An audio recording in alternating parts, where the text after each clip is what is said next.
policymaker trying to do the kind of stuff that Margaret Ruse wasn't done in the early days of the pandemic and may not even be done now, with Massachusetts as the example, is securing whatever someone like Margaret would recommend for data about people and their health and the transmission of the virus, is securing it the kind of thing that a policymaker can do by writing a large enough check to some technology consultants or advisors or something, the kind of way that's like, I'm trying to build a building, I really need it now, going to house people in it, I just need to make sure it won't fall over. There are people that can do that.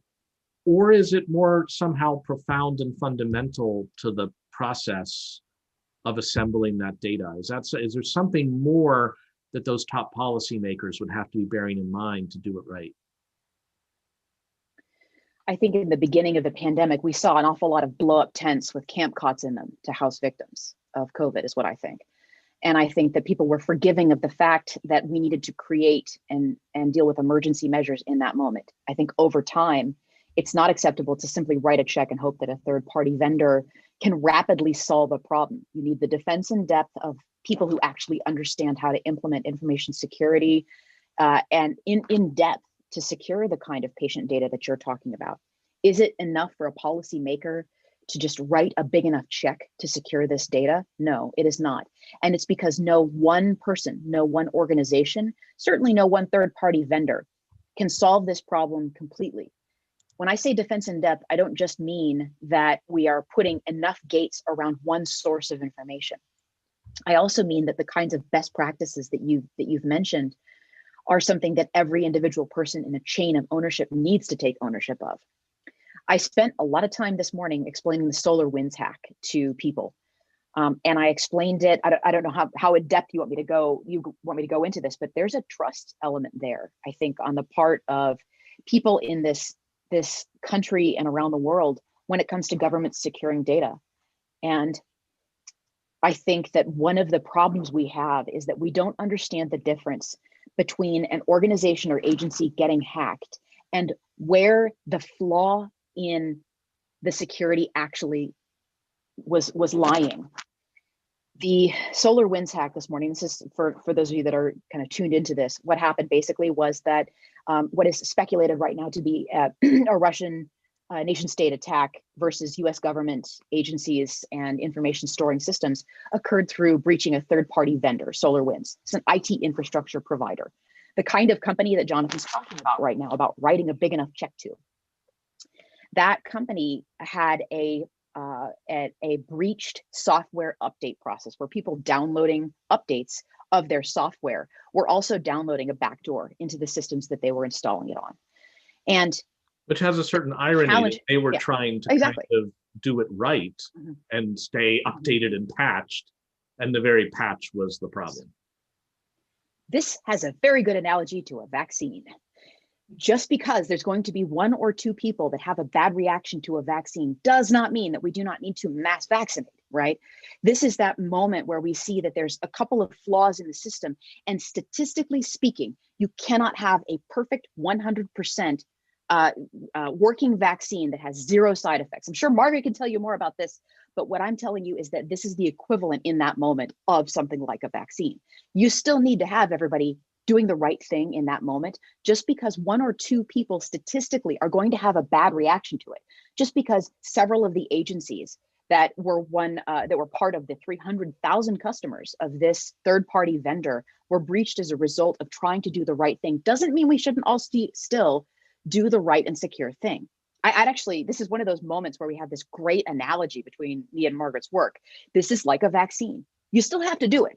Yeah, there are going to be some bad side effects. And there is no such thing as perfection here, only trying to do it better, more over time. I mean, that's really an interesting analogy to emphasize that you wouldn't want people to take the lesson from this. It's like, well, that's it. No more patches for me. I'm going with the tried and true vulnerabilities rather than the unknown new ones. And that's an important lesson. Of course, it might be a disanalogy that the vulnerability is to everybody who is staying patched. It's not a kind of idiosyncratic one-off reaction. It's at the election of the adversary, as they say, as to who will pay the price for the vulnerability. But this kind of gets to your, it's, if not inevitable, it's, you can try to lock every door and engage in every best practice, and at some point you're still going to have a problem. Is there anything, if on the list of hackees were to be the hypothetical custodians of, again, the kind of data Margaret would love to see gathered for the purposes of public health, is there anything they could be doing to better, I don't know, it's almost like there's going to be a flaming tree falling on your house. Is there a way to waterproof it or something? I don't know what metaphor I'm looking for here, but what would we do if we were trying to wisely anticipate moments like these? This is a law of big numbers situation. You don't prepare for your house to get hit by a flaming tree. Statistically speaking, 10, 15 people are going to have a flaming tree fall on their house this year. What I prepare for is making sure that the lights are turned off when I leave, that the doors are locked, that I've got proper cameras around the place, because I am maximizing for a general low level of threat and keeping my day-to-day as safe as possible, while recognizing that a tree could literally fall on my house at any moment. In fact, 2 years ago, a big branch from a tree near our house did in fact fall in the middle of the night, in the middle of a cold snap, woke me and my husband out of a dead sleep. What the hell was that? You know, there's a smashing sound, right? And here's what I'm here to tell you. I didn't take out an insurance policy the next day for, oh crap, a branch fell on my house, right? Because it happened to my neighbor. What I did was I kept locking the doors. I kept not leaving the stove on when I walked out of the house. I mean, mostly I don't leave the stove on when I walk out of the house. I don't mostly leave the house right now. But the idea is that we've got to prepare and stay safe for the threats that are real and everyday. I want people updating because I want people thinking about heart disease and cancer and high blood pressure to again, live over in Margaret's world on this one. We're not talking about dengue fever in the middle of Illinois, right? We're talking about something that everybody has to worry about. Statistically speaking, I'm still not going to die of COVID, right? So I still do push-ups every day. I want people thinking about the general level of health that they've got to deal with. And that is the best practice every day. It is not fun to do push-ups. And you know what? I don't like broccoli. Deal with that. I'm just not a fan. I don't like spinach and kale. Ugh. But I'll eat apples, you know. I'm good with tofu. You know, I will make the best choices I can with my health. And that's what I want people thinking about with security. Yeah. So maybe, Margaret, it makes sense to go back to you, if it's fair to ask, like, what would the ingredients, either hypothetically or from what we know from other places that appear to have things a little more together, what are the ingredients of a public health intelligence apparatus? What are the moving parts that you'd want people to know about? So two things I think are helpful to kind of preface what I'll say. The first is over our time together, Jay-Z, I think one of the trends that we've seen is that when data is collected, really there's an emphasis on trying to collect as little as possible, with the hope of preserving privacy. And I think one of the really unpleasant things to realize is that in every case, that was basically a mistake. So, the Apple Google GAIN framework around digital contact tracing, they took out the most important piece, which was the location of where people were. So with great pride. I mean, that to this day is trumpeted as a huge. Exactly. Yeah. We really needed to understand the environments in which transmission was happening. And we needed to work with people to understand, whether the quality of the risk that they had actually been exposed, that you just simply couldn't capture with that kind of an approach.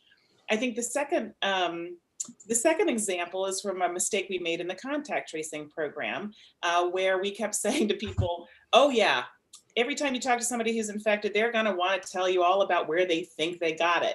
Ignore that, cut them off. just have them focus on telling you who they've been in contact with since they've had symptoms or a couple days before they had symptoms. When actually that we were telling them to ignore the most important thing, which was where people think they got it from. And once we started investigating that, we started being able to do cluster analysis. And that meant we started to understand, oh, it's the locker room of the hockey rink that is causing the transmission, not on the hockey rink. And by the way, what was the well-intentioned motive behind don't let people say where they think it was? Was it that people would get it wrong? Was it that as long as you write down everything, it's probably in there somewhere? What was going on? No, it was because we didn't think we needed health intelligence.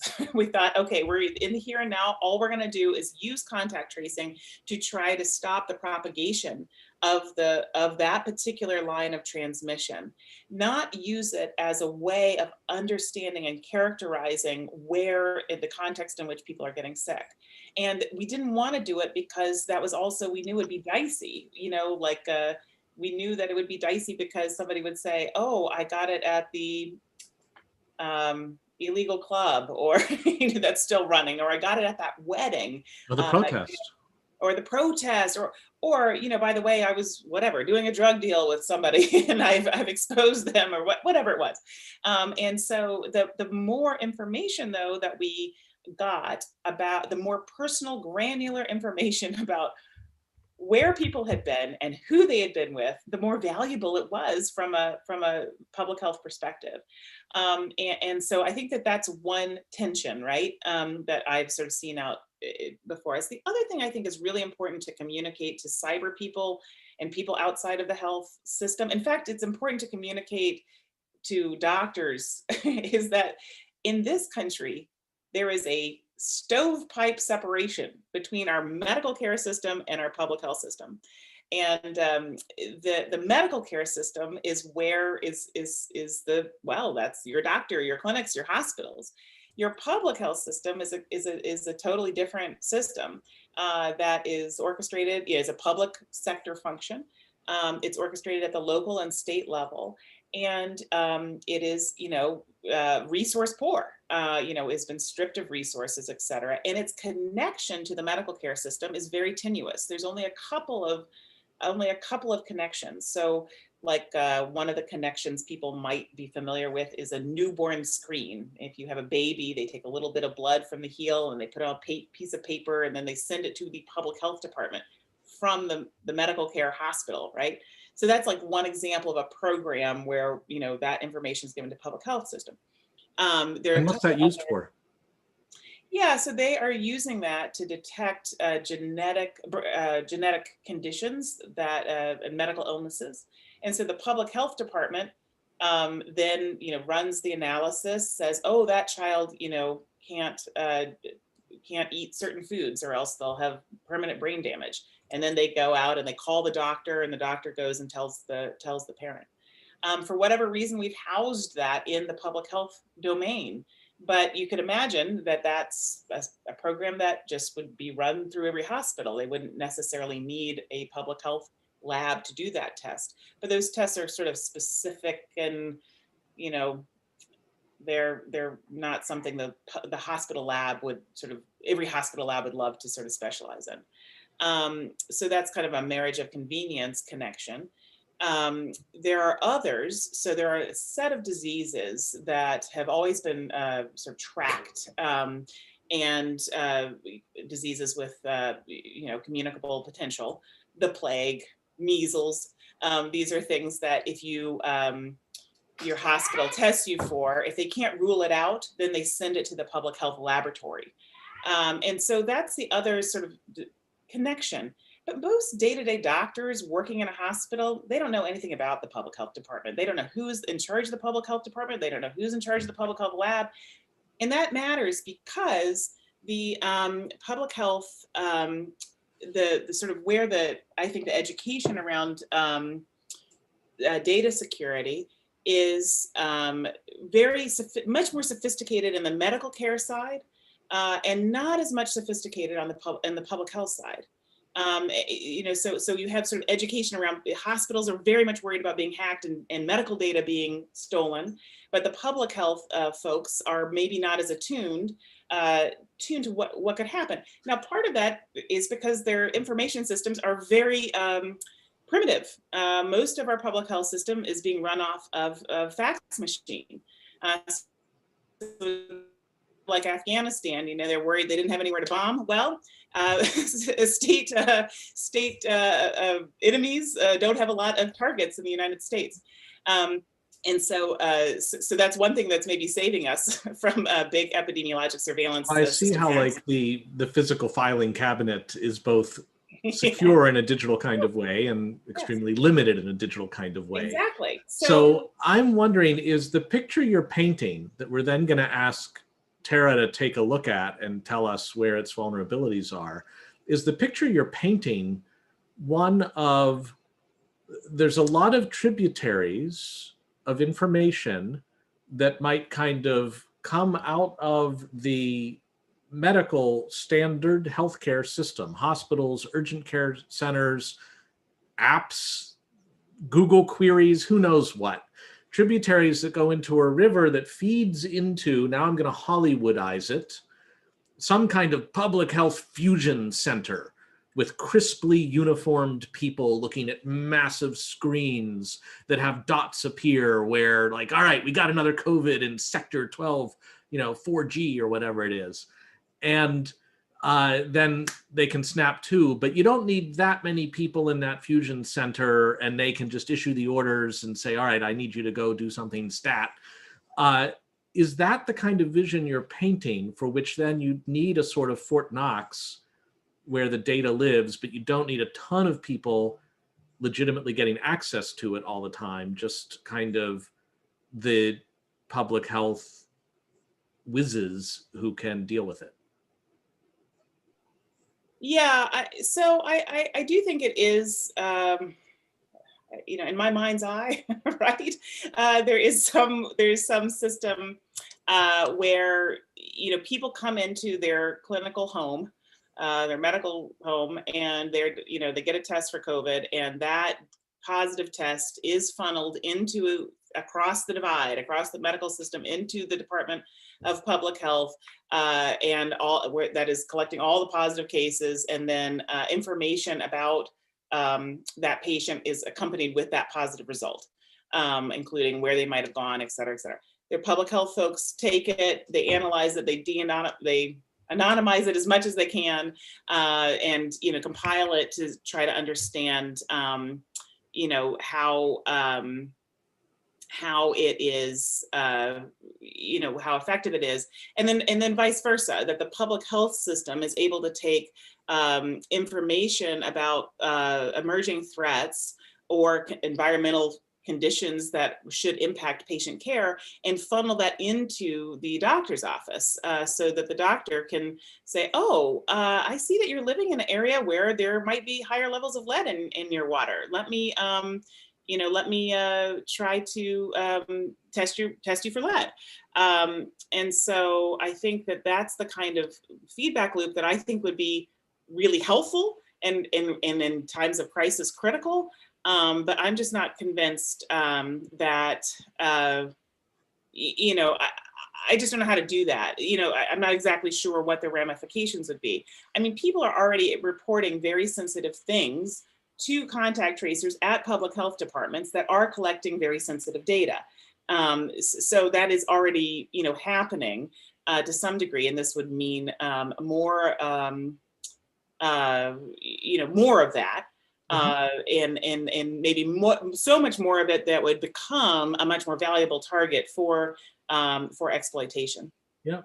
So, Tarah, given the picture that Margaret's painting and the kind of desiderata of what would make for useful stuff for the public health system to know, I don't know, what kind of sort of threat surface or attack surface do you see that makes it different, if at all, from all sorts of government databases that have sensitive data about who's collecting benefits or tax returns or, you name it?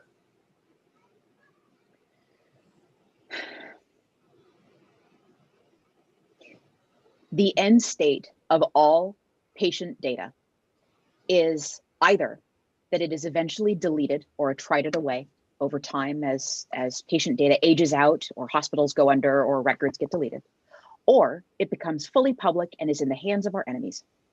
That is the end state of every single piece of customer data. Patient data, you can tell what I've been talking about this morning. Customer data, patient data, doesn't matter who it is. The end state of all data at all is either gone completely or in the hands of somebody you don't want it in. And when it becomes sensitive data, like health data, it becomes even more important to realize that is the end of all of the data that we're collecting here. The best case scenario is that we expire the data that Margaret's looking for in terms of individual personal access to it as fast as possible. It sounds like we might be able, just on that one point, probably thread that needle, right? I mean, we could have basically crisis duration access for a lot of the granular stuff, and the rest can be duly aggregated. But it sounds like a lot of this is about acute response rather than sort of, I need to keep 50 years worth of somebody's tax returns if I'm the IRS. This might be the way that we steer through this course, because like I said, I want to see a robust public health response with the information you need and not one bite more for any upcoming health emergencies, right? And the best scenario that we have is an active response that deletes data as fast as it is humanly feasible. The reason we want to do that is because we know that collecting data over time leads to either its storage, use, and sale, or its release into the wild unintentionally. If we were going to steer a course here, and I'm speculating, honestly, because I've not seen this done very well by very many people. If we're going to do this, the data needs to expire faster than most people would think reasonable. The reason for that, so first of all, right now, I know of somebody, and I'm furious about this. I know of somebody who received information that someone who was around people that they were around tested positive for COVID, and very likely tested positive for COVID and got the results back days after they were tested. And also while they were waiting for results was around people that the person I know was around. I'm furious. I said, I know a lady that I want to call right now and tell her all about this, and I'm very angry. Her name is Margaret, and I want a public health response to this immediately. And there's no one to call, right? That's the thing I think that we're trying to solve here. There's no one to call because there's not this conflux of trust in a system and expert access to that system and that data in a way that lets us get a robust response while at the same time protecting individual rights. And the reason in this moment that I don't want to protect individual rights in this moment. I want to know the names of all the damn parties responsible for this situation, and that my friend who was at second degree exposed to COVID, very likely knowingly by the second degree person who tested positive. I want to call the law, right? And believe me, I rarely want to call the law. I'm an offensive security researcher. We have a tenuous relationship with people who enforce the Computer Fraud and Abuse Act at best. But the idea that we can find a way between this very likely looks like affirmative deletion of data, confirmation that we've gotten rid of personal information as fast as possible. I think that might be the only way we can go about this. And I cannot believe I am saying this. And somebody on the internet's going to get so mad about this. This might be one of the very few reasonable uses of blockchain I've ever heard of. I mean, blockchain's terrible. It's not magic pixie cyber dust, people, okay? But there's a reason to use it in cases where you want to, in a distributed fashion, affirm that an action was taken at a given point in time and place. And that right there might involve the confirmed deletion of medical records. Not the records themselves, oh God, no. But there might be a reason here and a way that we can use some of the more interesting disruptive technologies we've developed to really help this situation. Yeah, and I'd love to see that happen. I'm not sure what blockchain would be doing there that's different from the relevant organization putting a certificate on their website of pain of perjury. We deleted the data. They're both just assertions. Oh, it's different. No. See, that's the difference. There is a fundamental technical difference there, and it's a mathematical one. This is a question of kind of under penalty of perjury. Well, the reason we have penalties for perjury is because people do that shit. Right? I've been in information security and I've seen a lot of fraud, a lot of problems, a lot of people attesting to things they shouldn't be attesting to. I haven't seen in a distributed system like this, in contracts and ledgers, I haven't seen, without some pretty sophisticated technical attacks, a way to fake whether or not a contract was or wasn't signed at a given point in time. That's something you're going to get. I think you might actually have some more technical leaders behind that, possibly. I People don't know. even like me who thinks this is a bad idea, but we're going to have to do it anyway. Yeah, I guess I'll have more reading to do. I find myself completely confused by this branch of our conversation, because you put something on the blockchain, all you're doing is saying that you have a private key that hopefully hasn't itself been compromised, that lets you flip some bits on the chain, which is the same as flipping some bits on your website. And I don't know, if you're worried that somebody would hijack the website and say something wrong, I don't know. We're about to now get into like the electoral college vote and why the electoral vote should be recorded on the blockchain rather than sent by certified registered mail as they are. I want to keep having that conversation, but not now. But one thing coming loud and clear from this, and absolutely, let's have that conversation, because I am yet to be persuaded that that's a good use of blockchain. But oh Lord, I'm not either. But expiration is a clarion call, and that's a great anchoring point that people might not have in mind. They're just like, build it and we'll deal with data expiration later. But being able to build that in from the start seems like a great idea. Are there commensurate sort of or complementary things that you would say of similar sort of gravity that you'd want to put alongside expiration as principles for kind of building the kind of medical system? As one of the questions in the question and answer queue is saying, if you could build this thing from scratch, what would the framework look like? Are there things alongside expiration? So I think expiration is a great idea. I mean, because I don't think that collecting less data is actually is a good idea, because we need that data at least in the short term to really make progress. I think this data will just deconstruct in 5 minutes or something. It is a very interesting idea. And certainly one used in research. I think the thing that I get a lot, I have to say, a lot of folks that I get into conversations with about data security and health, and in particular health crises, have kind of one of two reactions. It's kind of schizophrenic, and maybe it's a very American thing. On one hand, folks are like, oh my gosh, I am not sharing anything with this government that's going to come and, arrest me in the middle of the night and do bad things to me. There's not one thing. I am very privacy oriented. And then on the other hand, is the opposite reaction, which is, who cares if the Russians hacked my data? Like, who cares if China knows what my mammogram said? I'm just not that interesting, or who cares if they know I have COVID or whatever. So the sort of, which I gather that's a way of asking Tarah, like, all right, let's say an adversary, and it's not any old adversary, it's got to be one with sufficient resources. So it is like the government of a major nation state that's into this stuff, say. What would we see them doing that would be the most worrisome to us?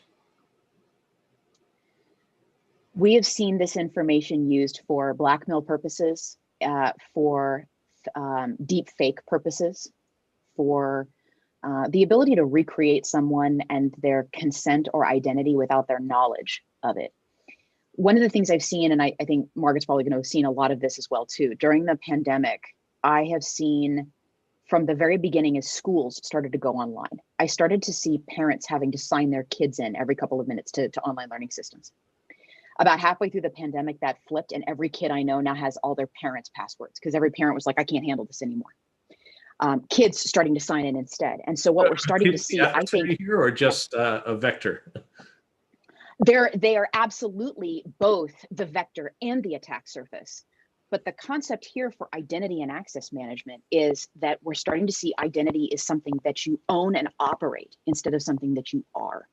And when someone can grab a piece of that identity and attest to it with things like valid medical records, social security information, financial information, combine the OPM leak with the Equifax leak, with the healthcare leak, with the recent SolarWinds leak, combine all those things, and you've got a real convincing government employee on paper. That's what we see, and it's a combination. Instead of attrition over time of that data, we see this accumulation, this accretion of data that starts to make it more feasible that you can attest to owning and operating properly someone else's identity. That's a thing that only gets worse over time. It doesn't get better because of the way biometrics work, the way we conceive of computer security right now. I can't change my face. I mean, I can, but it's expensive and I don't want to. I like it. I can't change my fingerprints.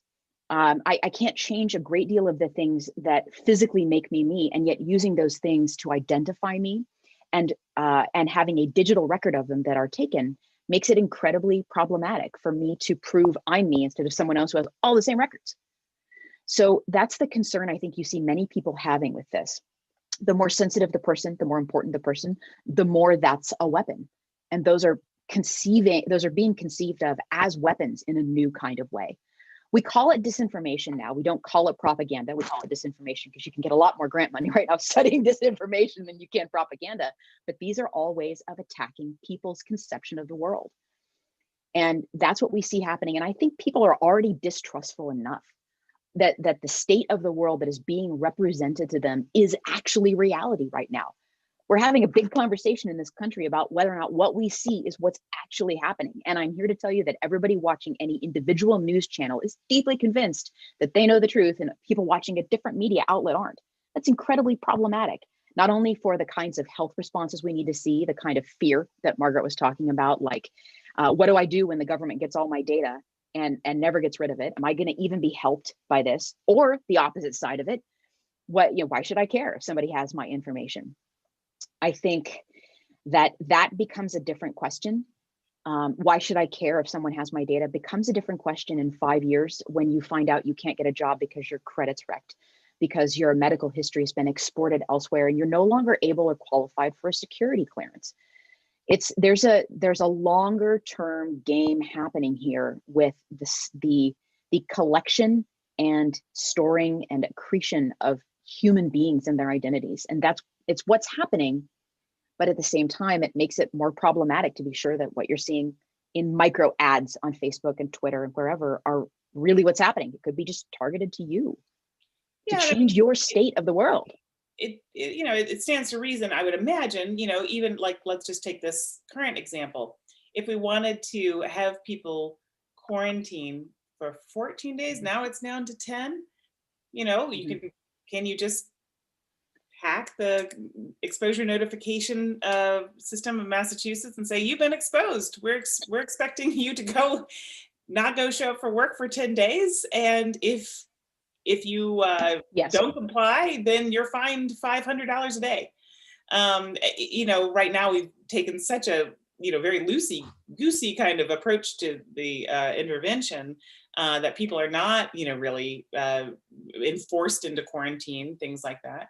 But those things, may be coming down the line here, and also with worse, diseases that we are more scared of, like, I don't know, Ebola or flu that kills you in 3 days, or 2 days, kills children, et cetera.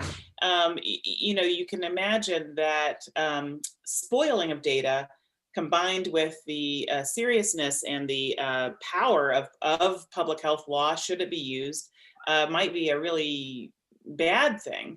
I can sort of start to imagine something like that. Now, I think, it's less likely, like I said, because we just don't have the systems in place to be able to do that, to be able to be attacked in that way. But that does give me pause as I sort of spin out a vision of what would be the ideal public health intelligence kind of capability and what it would look like. And kind of the way in which I hear Tarah saying that you can end up with a whole greater than the sum of the parts in a bad way for compromise of personal identity, that any given fragment that's compromised may not be such a big deal, but if it's becoming part of sort of the gray market dossier, that's not so hot. And that it's kind of a one-way ratchet that is more and more is compromised. That's kind of what I'm taking from what Tarah is saying. I realize as we're rounding the full hour, we didn't open with our tradition of sort of the snapshot of a word or three as you described the state of the pandemic right now. And I think, Margaret, since we last convened, the vaccines have been approved. That had not happened when we were last talking, I think. And so my recollection is that usually the assessments range from the horrible to the dire. Can I just ask what your sum of the state of play would be right now? Yeah, I mean, I guess I'm going to take the liberty of having two thoughts. So the first is the phrase "it was the best of times, was the worst of times." It seems to be how I would describe things. I do think the vaccine is incredible, and I sort of am sad that we had to prove our scientific innovation prowess this way, because the worst of times, where so many people are dying per day in the United States, and basically we have it completely run amok. As we come to the end of this year, this is the other kind of reflection I shared with some friends in the other show that I do on Questions from Quarantine, is, we come to the end of the year, we're facing a year that I think will be more hopeful. But there's a need, I think, to really pause and say that we failed. Like, to admit failure is a very important part of being able to do better in the future. And I was saying, I love the movie Moneyball. And there's a scene in it where the coach, Billy Bean, storms into the locker room after his team is lost, and they're all, listening to music and kind of partying. And he takes a baseball bat and he smashes the radio and waits 10 seconds. And he's like, this is what losing sounds like. And I do think at the bottom of the year here in this dark winter, I think we need to say, this is what losing looks like. 300,000 dead and a public health response that is simply inadequate and unable to really underwrite our security in the future. But anyway, yes, I am more hopeful. I mean, the light is there. It is a dark tunnel, but there is a light. And it's an incredible one, really, an incredible achievement, these vaccines. Got it. And Tarah, your sensibility? My sensibility is that I'm tired of arguing with people to stay in their houses, and that the vaccines are arriving fast. And yet the level of disinformation that's occurred over the course of this year has created so much fatigue in people that I don't know how fast could have been fast enough. I think that there's absolutely no doubt that the faster we get people vaccinated, the faster we're going to be able to get a handle on this. I think we're going to see some incredible clashes between people who we're in a privileged bubble in this conversation. I don't know how many people I talk to on an everyday basis understand that there is fundamentally nearly half of this country right now that doesn't believe anything we're saying, isn't wearing a mask, and are going into hospitals still swearing COVID isn't real. That's a problem I don't know if we know how to solve, but I know that telling the truth as much as possible, as fast as possible, as competently and simply as possible is what I think we're all trying to do here. And the more people we have doing that, engaging in that practice, the better. So if you are somebody out there who knows how to turn technology into a metaphor, if you know how to explain that the operating system that you're running right now, how it's like a solar calculator, if you know how to explain that something's like cooking, if you know how to explain anything in technology to someone and make them understand the reality and the truth of it, we need you right now in this moment. Tell the truth as much as you can, as simply and clearly as you can, and tell people not just what this is, because we know what it is, but what it's like and what it's going to do. That's I think where I find myself on the pandemic. Also filled with rage, genuinely and honestly. We've been making these sacrifices all year long, and I see so many people that don't. And our holiday season is going to be darker and bleaker because of the sacrifices we have been making this long. And yet next year, I think, is going to be a lot brighter. We're gonna have to let some of that anger go, I think. Hang on, I'm just gonna squeeze a squishy ball here at my desk for a while, but I think that sense of frustration and anger can be turned into something brighter next year, and I'd love to see that. Well, thank you. And for what it's worth, I know among the pollers of public sentiment, the pollsters, they are going to be really interested, it seems, to find out how much of represented hesitation about vaccines translates to actual hesitation about vaccines, whether it's a snapshot of a moment now, totally bound up in partisan declaration and advertisement of feelings on either side, whether it's I don't trust a vaccine that came about under the current administration, or I'm on team don't take it seriously because that's part of what America means to me.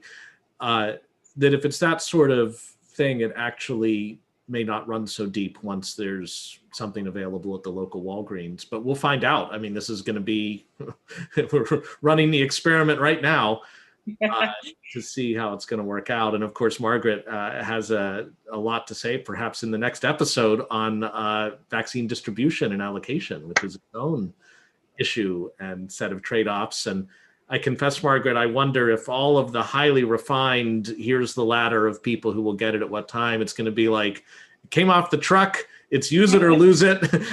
Pull out anybody who wants to get in the lifeboat, get in the lifeboat. But we'll see. I think there's a lot to talk about there. And, you know, and I would say this as well, just to close it out. I mean, people in the United States have not reacted that differently than people in any epidemic I've ever studied or been part of. You know, and it's almost hilarious how, you know, on script we are, and the concerns and the disbelief and the that's all very normal. And I have a lot more faith that people kind of come around with consistent messaging and all the nudges and all the incentives. And then there are those that do not. And I will say one thing my dad always said to me. He said, you know, it's the person you can't reach. He was a teacher. He was talking about the kid you can't teach. So the kid you can't teach is actually the person that reaffirms humanity. Because if you could teach every child, then people would no longer be human. They'd be completely, you know, just manipulatable automatons that you could know what buttons to push and levers to pull, and that would be that. So there always will be a reserve of people who don't want to play by the rules or don't want to do it. And, you know, I try to lessen my anger by thinking those are the people that are affirming humanity. So. Boy, it sounds like you're writing the script for an Apple commercial circa 2012. Here's to the crazy ones. Oh. Indeed. Well, it at least is good to know that there appears to be a kind of third act and then an end to this particular program, as it were, not just COVID state of play, but COVID itself. And possibly even heartening to know that in the debates, or what passed for them in Washington, D.C., say about relief during this, that now it's truly about stopgap, and we see an end point ahead for which, all right, let's just get ourselves there, rather than we are in an indefinite situation and, you know, are we just going to keep releasing money? And that's, as we're on the cusp of maybe something getting passed there. Tarah, thank you so much for joining us today. It's really great. Thank you for sharing your knowledge and your rage. And Margaret, a pleasure as always, even amidst the bleakness of the topic and of the reality of what this pandemic has meant for so many people. So thank you so much. It's been a real honor. Great. Thank you so very much. And thank I'm you glad to be here with you heroes. Indeed, and we will catch you for the next episode.